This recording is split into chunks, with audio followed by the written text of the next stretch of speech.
friends, Heidi here from Rain Country. God is good all the time. And I'm here for another Monday This and That video where I talk about several different topics, giving you more current updates such as garden related things, maybe answering a question or two, or whatever else I feel like talking about. So let's get to the topics of today, starting off with the Comfrey and the lemon balm that I just started harvesting from my garden actually yesterday and this morning. So here is the lemon balm, or here's some of it right here. And then right here you'll see I have started a batch of lemon balm vinegar. This is actually my first year doing lemon balm vinegar, if you can believe that, after growing it for so many years. I just keep meaning to get around to trying it for a vinegar, and I keep forgetting. So I'm finally remembering to do that. And then here is some young comfrey. Now, my comfrey leaves can actually get quite huge if I just let them grow, but I find it best to get out there and try to start hacking them down when they're about this size and start utilizing them right away. So for those who are wondering, why do you grow lemon balm and comfrey? Well, because they both have a lot of great benefits, and I do have videos out that I did. Some of them, I think the comfrey one is several years old. I don't know how old the lemon balm one is, but in those videos I do go over the many benefits of comfrey and lemon balm in each one. But just for a brief recap as to why I grow it, well, comfrey, mostly the reason I grow it is because of its use to help with breaks and sprains. I've actually used it as a soak to help with a couple of different broken toes over the year. It's something that goes in my joint and muscle rub. It's very good for all your ligaments and all that. And this is both used topically and in a tea form internally to help heal all these things. And it is also excellent for skin health. So I also add it to my infused oil that I make my homemade skin cream out of, and a few other things. You can use it in a poultice form as well. Now, if you go watch that old comfrey video, that was before I started getting in the habit of drinking it as a tea, but now I do, and I really enjoy it. Though I don't usually make myself comfrey tea every day, I try to break it up, but I have had no issues with the comfrey leaf tea. And a lot of the fear mongering you hear about that is a lot of misunderstanding. It's really the root you have to be more careful with, though you can still use it. But if you're just using the leaves, it's not really something to fear. But even so, just like with anything, try not to overdo it. The same goes with lemon balm. So if you have a sluggish thyroid, you're not going to want to drink lemon balm tea on a daily basis, because overdoing it with lemon balm can slow your thyroid gland down. So this is why I don't have lemon balm tea every day. But I still will make, in fact, just since I have all this coming in last night, I made some lemon balm and comfrey tea. And I'll be working on some of that today because I made a pot of it. But it's a natural antiviral, antibacterial, and is also very good for helping with anxiety and many other things. So, and some people even use it to help with headaches. And it just has a wonderful clean smell to it, which is why I think it would make a great cleaning vinegar. Then right here I've got several trays of comfrey. There should be 6 trays there that I'm going to dehydrate. So I got to put this little batch on here too. And I'll get that started today. And thankfully we have a sunny day today, so I'll be getting plenty of solar power to run my dehydrators. Now, with that said, last week's This and That video, I was talking about dehydrating dandelion. And then I realized, because somebody asked, I didn't say how I dehydrate stinging nettle. Well, really pretty much the same. Most of the herbs that I dehydrate, I will either dehydrate close to the wood stove if they're a delicate herb and they can dry quickly as long as I have fires going, or I'll dehydrate those at about 110 degrees, but most everything else, like the comfrey, the dandelion, the nettle, I dehydrate at 115 degrees and then check it throughout the day. So it's going to take anywhere from maybe 8 to 12 hours. I can't give you an exact time frame because each herb is going to be different. And a lot of times I'm dehydrating several different types of herbs at once. And like Comfrey, because it has this thick stem, which typically I'll just break off the biggest part of it and just dry the leaf. But even through here, it can take longer for this part to dry than this part here. So it's just a matter of checking it on a regular basis. And you don't have to break off the stems. You can just dry it all at the same time if you want. And if some of you remember old Alabama gardener, he used to dehydrate his by actually splitting the leaf down the middle and then right through that stem so it would dry faster. The other thing I wanted to talk about today was just giving you some more garden updates. We've been really busy. Every time we get a nice day like today, we try to, especially if we don't have grandbabies, we try to get out there and get a bunch of work done. So I managed to get a lot more things started in the greenhouse, such as my pumpkin, my zucchini. I got 2 different types of corn. One was, I was going to try the Danny corn, but Patrick had brought up some seed from his dad's after he'd passed away for corn. And I thought, you know what, I'm going to go ahead and try that, but I'm going to go ahead and start the glass gem corn that I usually grow. And because we're in such a small area, I'm going to just watch and see how well his dad's corn does. And if it does really well, I'll probably not put the glass gem in the main garden. I might just give those starts away.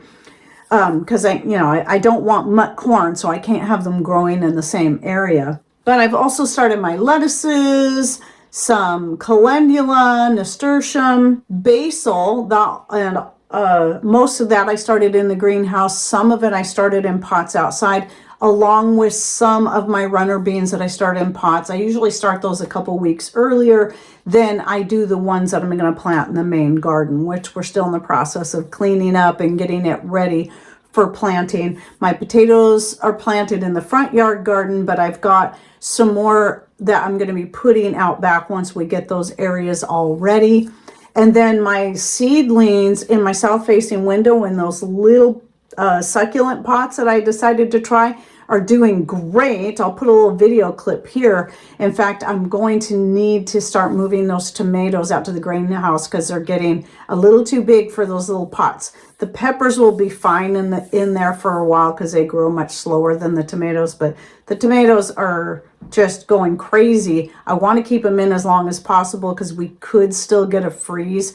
And even if I keep the greenhouse door shut, it's possible they could still freeze. So I'm going to keep them in the house for as long as possible before I move them out there.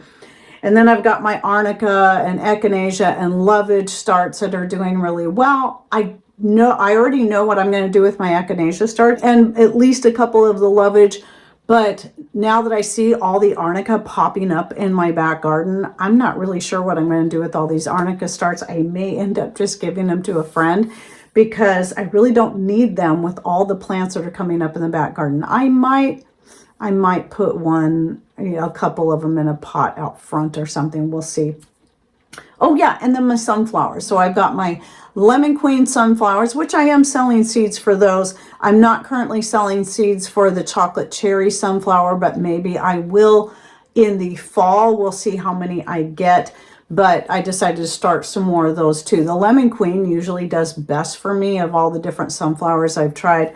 But the chocolate cherry seemed like it did pretty good a couple of years ago when I was growing it. I feel like I'm forgetting something, but I think that's mostly it for now for the garden. But probably by the time this publishes on Monday, since I shoot it on the Wednesday before, I probably will have planted other things or done other big projects, but I'll keep you updated on that. Oh, looking out my back window here, I almost forgot my raspberries. We started a new raspberry patch last year, and they are just busting out of the ground and going crazy. So I'm really looking forward to getting raspberries again, as it's been a few years since we lost our original raspberry plants. And so that's pretty exciting. And Patrick can be looking forward to getting some raspberry turnovers again this summer. All right, so that's it for the garden related stuff. Now, somebody came in yesterday and asked if I had a video on making butter from cream. And it's like, no, I don't. We don't actually have dairy animals. So I've made butter from heavy whipping cream before, but not from raw milk or from raw cream. However, when we did it before, because I homeschooled my boys, we would have a couple of yearly big events for the homeschoolers in our area. We had a spring event and we had a fall event. And I think it was the fall event. Yes, it was. And what they did was they had several jars of heavy whipping cream that they were passing around to the kids while the kids were listening to stories about how the pilgrims did various things. And anyway, they'd all take turns just shaking that jar really hard, and then they'd pass it to the next person. And then somebody else had brought their own little grain mill and some corn, and they were grinding up the corn. So they made cornbread and they made butter, and then later in the afternoon, they got to enjoy that cornbread with the butter that they basically made themselves. So it was really a cool thing that they did. And because of that, I decided on a couple of occasions to just do it at home. And really, it's that simple. It does take a little bit to do it, and you do got to stray the whey out once you're done, but you just keep shaking that jar, and what will happen is the butter will separate from the whey, and it will basically become a lump in there. And then you can just strain it through cheesecloth, and it's up to you how soft you want it to be.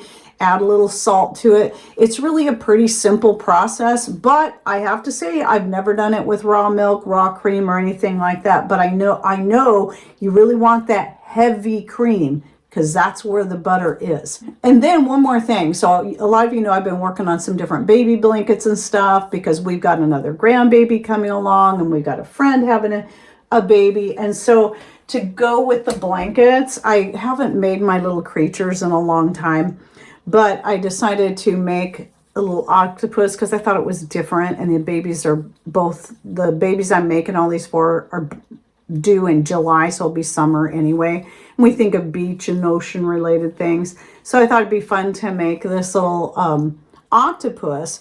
So you can do the button eyes, but because these are for babies, I decided to do stitched eyes, where I just do several layers of yarn, go through there a few times and then leave the ends out to be eyelashes. So if you like to crochet and you're interested in this pattern, I actually found it for free online years ago. And so this morning I made it a point to find that link to it again, because I already have it like printed off. And I'll link you to it in the description box down below. Oh yeah, one more thing. I have an empty jar here. I have to make myself some more cleaning powder. So what I do is my multi-purpose cleaning powder, which I use for laundry. So it's my laundry detergent. And I also, the two main things I use it for is that, and for scrubbing tubs, toilets, and sinks. And I'll link to the video recipe on that down below. It's all natural. It's very, very simple to whip up. I like it way better than the laundry detergent I used to make using my homemade soap. This doesn't have soap in it, so you don't have to worry about that buildup in your washing machine. And then it just works really great for scrubbing just about anything. And so what I do is I always have a second jar ready to go. And so when I run out, I don't have to feel rushed to get more made up. So I'll fill up another jar, and while I'm at it, I'll top off all of my other jars in the bathrooms and the kitchen.